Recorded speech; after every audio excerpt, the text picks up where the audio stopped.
വാർത്തകൾ തുടരുന്നു. കടലിലും ഹാർബറിലും തൃശൂർ ജില്ലാ കളക്ടറുടെ മിന്നൽ പരിശോധന. കളക്ടർ വി.ആർ. കൃഷ്ണതേജ, ഫിഷറീസ് വകുപ്പ് ഉദ്യോഗസ്ഥർ, പോലീസ് ഉൾപ്പെടെയുള്ള സംഘമാണ് കടലിൽ പ്രത്യേക പട്രോളിംഗിന് ഇറങ്ങിയത്.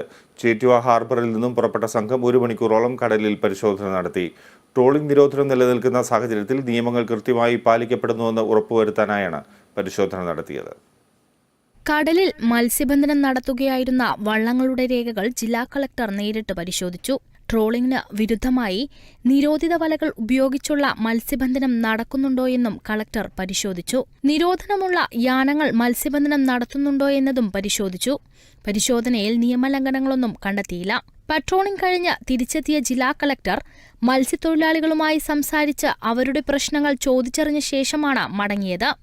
ട്രോൾ ബാൻ എങ്ങനെ ഇംപ്ലിമെൻറ്റ് ചെയ്യുന്നു എന്നറിയാനോ ചേറ്റുവ ഹാർബർ വിസിറ്റ് ചെയ്യാനും ബഹുമാനപ്പെട്ട ജില്ലാ കളക്ടർ ഇന്ന് ചേറ്റുവ ഹാർബറിലെത്തി മത്സ്യബന്ധന യാനങ്ങളുടെ പേപ്പേഴ്സും പരിശോധിച്ചു.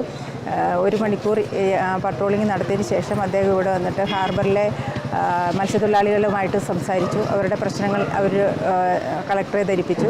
സബ് കളക്ടർ മുഹമ്മദ് ഷഫീഖ്, ചാവക്കാട് തഹസിൽദാർ T K. Shaji, fisheries deputy director K T. Anitha എന്നിവരുൾപ്പെടെയുള്ളവർ പരിശോധനാ സംഘത്തിലുണ്ടായിരുന്നു. Kerala vision news, Thrissur.